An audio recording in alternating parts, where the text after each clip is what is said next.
This is A New Angle, a show about cool people doing awesome things in and around Montana. I'm your host, Justin Angle. This show is supported by First Security Bank, Blackfoot Communications, and the University of Montana College of Business. Hey folks, welcome back, and thanks for tuning in.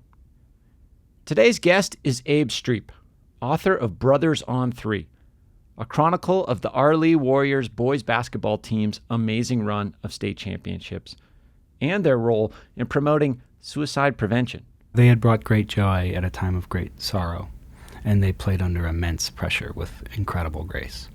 Abe has written for the New York Times Magazine, The New Yorker, Outside, and many other prominent outlets. In 2019, Abe won the American Mosaic Journalism Prize for deep reporting on underrepresented communities. And Brothers on Three is a wonderful contribution. Abe, thanks for coming on the show. Thanks for having me, Justin. Yeah, so tell us where you grew up and what your parents did. I grew up in a town called Nyack, New York. Okay, I know it. My mother is a poet and was formerly a soap opera actress. Interesting. Yeah. Okay. Yeah, and my father is a longtime educator, so he was a teacher and an assistant principal and a basketball coach at a New York City public school. And so give us the sort of, streamlined view of how you got into journalism. What was your path? At first, I took a journalism class in college with a couple of teachers who I remained very close with, Sue Halpern and Bill McKibben. Okay. And then after college, I actually ended up coming out here and living for a little while in Missoula and, trying to be a writer and put that in air quotes. And I was cooking at the Hobnob Cafe and I wrote a couple of articles for Brad Tyre at the Missoula Independent freelance. Yeah. But I have since worked at Outside Magazine for a while. Yep. And since 2014, I've been a freelance writer. Sure. And so this particular, we're going to talk about your new book, Brothers on Three, which grew out of a New York Times magazine story. It's sort of an interesting anecdote about how you kind of got on to this story. You were driving by a sign in Arlee that was commemorating the team's success. Tell us about that experience. In the winter, spring of 2017, my partner was overseas and I was living here temporarily. I was working on a different article about refugee resettlement in Montana, and I was driving to Kalispell, and I saw that sign saying that the Warriors had won the state championship, and my dad was a basketball coach, and I like sports a lot, and so that was I looked into it. Yeah, like what's going on here, this little town right off the road? Yeah, and I read a couple of articles, I guess, and one of them, I saw that one of the players on the team, Philip Molitor, who was then a rising senior, who was then a junior, averaged somewhere in the neighborhood of a triple-double. Right. Right, yeah. Just and crazy statistics. Crazy things, yeah. So I was interested, and I proposed an article about the team, and it was at that point largely tied to Philip's college prospects, and I also, saying that kind of makes me wince a little now, because to propose an article, to think about this team within the context of one player was to miss the essence of the team and what it represents. Indeed. So let's maybe just transition right into that. It is not a book about one player. It's a book about so many different people and stories. And I think perhaps starting with some of the hard ground truth in the community, or one of the hard ground truths, was this community was going through a tremendously difficult suicide cluster at the time. Well, talk about the sort of setting in which these kids were achieving incredible things on the court, but also facing tremendous tragedy in their community. Yeah, I wasn't aware of that. Initially, I soon became aware of this. And yeah, they had brought great joy at a time of great sorrow, and they played under immense pressure with incredible grace. Talk about that pressure. Is it from the community? Is it from within? Like, it's portrayed in the book as a complex force in the story. What do you think are some of the sources of that pressure, and how do the kids experience it? Well, where do you think that pressure comes from? a lot of places. I mean, they're representing their people, they're representing place, a lifestyle, a culture. And it also seems that they're trying to, it's like they're playing a game within a system that exists, but they're playing it in their own way, if that makes sense. I don't know if that's fair and that aligns with your take. I think that is a fair characterization. Yeah. And I think that some of this pressure that you reference comes from history, from the history that we are all a part of. Mm-hmm. Maybe like set the stage there. Like one of the phrases or the terms that's used is Indian ball. Like how would you describe Indian ball? Like these kids they play a different style of basketball. I shouldn't say different necessarily, but they play a distinct style of basketball. What was it like to watch them play? This team played a distinct style that was often characterized and misunderstood. Okay. There's a moment in the book where I try to write about this, but it was often called run and gun or freewheeling, and there were aspects of those characterizations that might contain kernels of truth, but what they did was so much more complex than that. It was based off these elaborate defenses that the coaches, led by head coach Zane Pitts, had designed, and Frances Brown Lobear, Franny Brown, and they were really elaborate and require, and sometimes multiple defensive plays within a certain within a single possession, and built off these complex rotations that demanded a lot of understanding and communication. It was distinct and thrilling and an expression of excellence and often dominance. Yeah, and to maybe sort of talk about that complexity, I mean, whether it's called run and gun or street ball or some of these, whatever slang terms for styles of basketball often are intended to convey like a lack of understanding of the game or a lack of skill. That a reliance on skill and just roll out the ball and let these natural athletes do their thing. What you're saying is it's a far more complex system. It's deeply a team game, yet these kids are flying around the court doing amazing things athletically, but it is within a pretty distinct system. Yeah, and it takes a long time to learn. Yeah, and tremendous fitness too. I mean, tremendous fitness. Yeah, there's a lot of running, but and there's a lot of communication and smarts. Yeah, and the system that this team ran was, I would call it an intellectual system. It was predicated on speed and fitness, but they outsmarted the other teams. Yeah, and so that comes from kind of this intersection of the coach and the players, right? The coach has a vision, but the players have to execute. And in some ways, like, I can only really draw on my own experiences playing on team sports, but it seemed like in this instance, the kids had a pretty active role in kind of not only executing the system, but sort of, being leaders on the floor and being, not co-coaches, that's not the right term, but they were driving the bus as much as anybody else.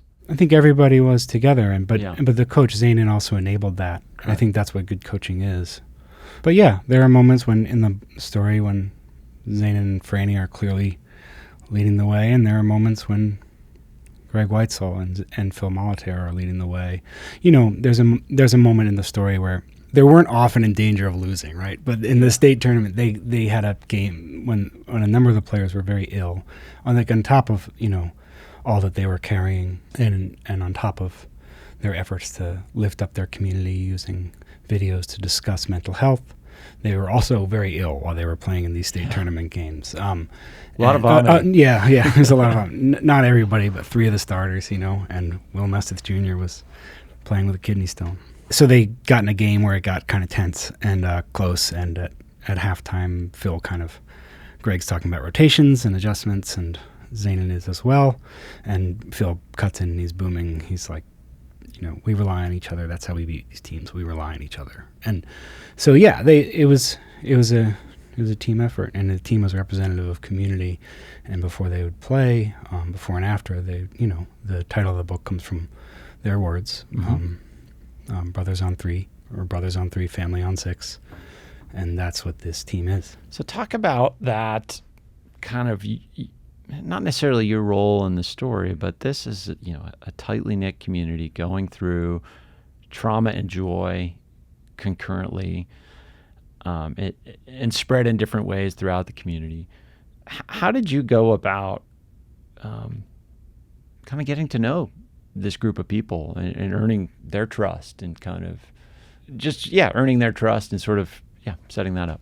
I think that some of that, I try to address this in the book, I try to address it in a frank way. I don't know if it works, but I think that the nature of immersive journalism is that hopefully when it's done well, hopefully it can show people as real people, complicated people, in a way that they can recognize and that can be human, fully human. I think it's not something where you're out to quote unquote get the story. It's a complicated and deep experience, I think. And in this case, for me at least, deeply meaningful. And I often wonder why me, and I don't know the answer to that. And I think that this kind of storytelling is a collaborative endeavor with the people who are deciding to share certain things with you.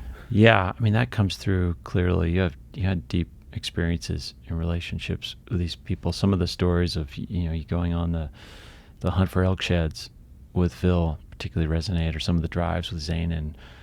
I should correct that. I wasn't hunting. We were scoping for elk. Scoping elk sheds. Yeah. We were looking at them, but we weren't actually out walking the hills. But yes, that. What struck you about that passage? I mean, it's just you would have to have overcome the role of outsider to be able to share a moment like that. I would think, with a young man and with a coach. Right. There's a moment when I first meet Phil and I say something kind of grasping, like, I'd love to go, hunting for shit antlers. And he's like, I can't take you hunting. Or something like that, right? Yeah. He says, I can't take you. Yeah. And then that changes. And there's a moment where I kind of where I'm offered a gift in the book. And it's a gift of great significance. And I say no, under the, because I'm at the time writing for the New York Times Magazine, which doesn't... Yeah, policy, right? Right, policy, exactly. And so I try to, write about that moment in a real way that's also, hopefully, that's up close about both myself and the institution, the New York Times. Yeah, I mean, that's a culture clash in and of itself. Yeah, like there's this notion of being able to be objective and absolute neutrality, absolute objectivity. And at a certain point, I think in a deep immersive reporting process, I kind of shed that. And it's just you're there to be as honest as possible and to try to tell the truth as honestly as possible as you see it and with as much respect as possible. Yeah, and I think that comes through in your writing, Abe. I mean, you the reader can sort of carry your experiences of it. And one of the things that struck me about reading this book is it's so complex on many dimensions, yet it would be easy to fall into simple narratives to explain any one of those threads. And you avoid that really elegantly, I think. Sometimes with what feels like some editorialization, sometimes with just like leaving thoughts and stories out there for the reader to kind of decide on. One of those stories or threads is the difficulty that some of these kids from tribal communities have had getting recruited into college basketball. Yes. And so maybe talk more about that. Like Phil was, if anybody was going to be a Division I player, Phil had those skills, it would seem. He had that talent, he had the stats line, yet it wasn't by no means a clear path to college basketball for him. No, it wasn't. Phil wanted to play here. Yeah. He wanted to play for the University of Montana Grizzlies. There were stratospheric expectations on him from when he was very young. There are. He would say it's nice being near home. And another thing that your question makes me think of is something that Franny Brown says a couple of times in the book, which is that these kids can go anywhere and they're out of bounds. And he's referring to going into places where, in his estimation, these players are less understood. And I think that my sense is that these are complex issues, but I think, and that for one, there is what was shared with me by numerous people in the book, is that there's for too long been an unspoken stigma in the state holding that indigenous players, especially young men from reservations, might not stay in colleges, that they might return home. Okay. A couple of players who I wrote about were aware of this and made it their business to prove that wrong, right? So motivated to kind of prove that stereotype. Right. So I don't want to generalize, but Phil, Will, the two senior captains that year, who were terrific players and cousins who play so well together, I should say, wanted to play near home. Mm-hmm. And it didn't work out here. Correct. And readers can get some of that story in the book. There is a spoiler alert here, but Phil is doing well, and he is playing ball at another school, in a school where hopefully he can play with less pressure and have fun. And I want to say that I'm done writing about this, but I do think that it is a systemic failure, and it was sort of bewildering, and I think it was representative of a lack of communication between Missoula and Arlee, really. So we're talking about sort of a mundane curricular issue from Phil's curriculum in high school that precluded him from playing having here. NCAA eligibility. Right, exactly. And then, that's right, not having the right core credits. And hopefully that doesn't happen again, and the next time an analogous situation arises. But everyone in the story, in Arlee, has taken accountability for that, and I have not heard, publicly at least, that same measure of responsibility taken by the Division I university that occupies ancestral Salish land. I mean, what we're talking about there is this, I don't know if a power asymmetry is the right way to describe it, but University of Montana national program competing at a high level. Phil could arguably make the roster. He was invited as a walk-on. So there is this, this university has a number of resources to make sure that those sorts of systemic failures don't occur. Who bears the majority of responsibility in those cases? I don't know how those things play out, but what I'm sort of hearing you say is that we could have done more to get him here. I think so. Yeah, I think so. And I think that what was remarkable is to see him and all these guys kind of overcome these obstacles again and again and again and again and again and again. And that's something that I think that anybody can take some inspiration from. And also, maybe it's time for some of those obstacles to get removed, like yesterday. Yeah. And that's on all of us. We'll be back to my conversation with Abe Streep after this short break. A New Angle is supported by First Security Bank, Blackfoot Communications, and UM's College of Business. Access to capital, broadband, and education are three ingredients any community needs for success. Hi, this is Steve Albini, and you're listening to A New Angle. Welcome back to New Angle. I'm speaking with Abe Streep about his powerful new book, Brothers on Three. I just feel like athletics is such a wonderful, it can be such a wonderful force. And this team, the Arlee Warriors, this was like, with their dominant artistic play, also uplifting their community. Like there is I've never seen a more beautiful example of what athletics can be. Yeah, and I don't think I ever will. So one of the things that comes up in the book and in our conversation is how the team is represented in the media. Being on the ground here reporting, what were your observations of the media coverage here? I was very aware of it because there's a moment when the first time I met Phil, someone was there and was speaking about the Missoulians' coverage of the state championship and was frustrated by an emphasis in the story on the age of the team's bus. Wow. And so that was an early. I became aware of it a little bit then. Like the team had this clunker of a bus. Is that there's sort of a tone of that in one story. And then I also became aware of it because the coach, Zanin Pitts, was at times frustrated that the team hadn't been covered, and he felt keenly that impacted players' recruitment prospects. Mm-hmm. Sure. Right. people within the community have issues with local news's coverage of criminal justice issues that some deem to be kind of leering. And then something that I also saw was just that this is for the time at which the reporting of the book took place. But the sports press in the state tends toward coverage that I would call uplifting, and I also think that if you can see a certain shift in that in I'm not sure when, but Jeff Welsh at 406 Sports wrote a piece about the officiating at a game when a team walked off the court in protest of calls.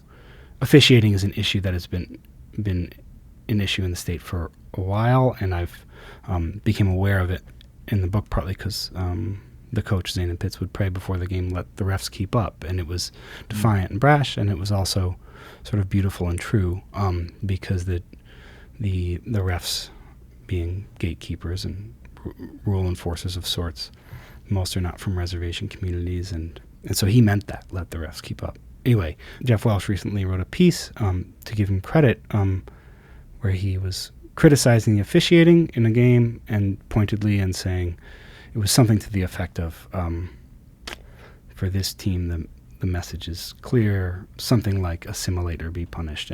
But at other times, I think that the coverage, especially around recruitment, has tended toward, look how good this is, look how good this is. And that's great and can be great.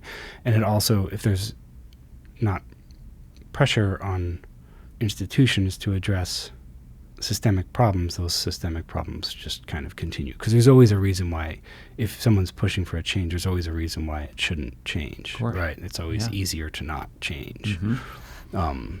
Or somebody has a vested interest in it. Sure, even if they might not even know it or be for sure. Be able to say that. Yeah. So let's talk in our remaining time a little bit about the coach, Zanin Pitts, such an interesting character. Zanin is a energetic and deeply inspiring coach who rallied a lot of people and led this team, and could be brash. He did find himself occasionally, at odds with people in the administration, and he is fiercely devoted to the players on his team.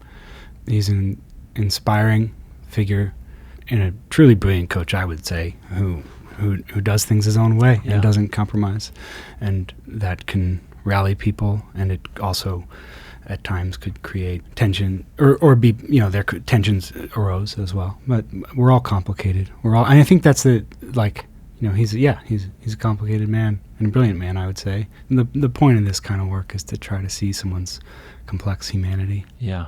I think that's very well put, and I think the book does a tremendous job of that. I mean, I could feel it reading it, and then in this conversation, it's super salient as well. Your commitment to this work, your commitment to this community, and telling a truth and a set of truths. What's next for you? I'm working on a magazine story right now, and I think I'm just sitting with this story right now, and listening, and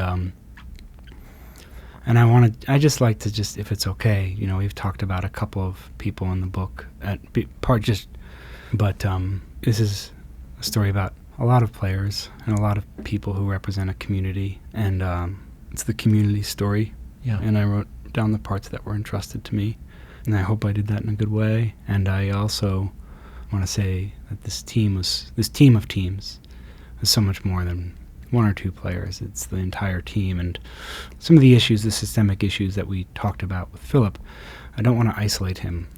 Will Mesteth Jr. Is a terrific player, and he, as is Greg Weitzel, as is Lane Johnson, as are all these guys, Isaac Fisher, and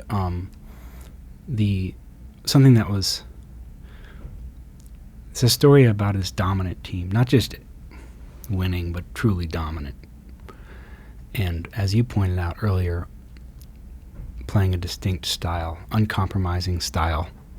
And people had talked a lot to me about the various ways, the systemic obstacles that these young men faced And when it came to recruitment, right after the magazine story published, you could see that happen in real time. I think it's time to have an honest and open discourse about it in the state.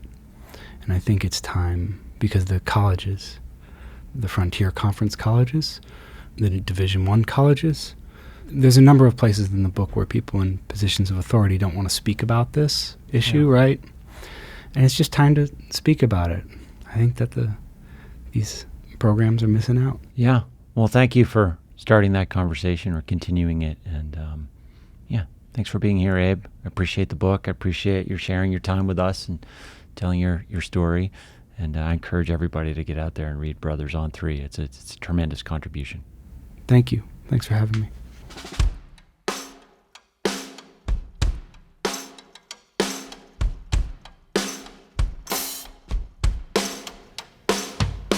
Thanks for listening to A New Angle. We really appreciate it. And we're coming to you from Studio 49, a generous gift from University of Montana alums Michelle and Lauren Hansen. A New Angle is presented by First Security Bank, Blackfoot Communications, and the University of Montana College of Business, with additional support from Consolidated Electrical Distributors, Drum Coffee, and Montana Public Radio. AJ Williams is our producer.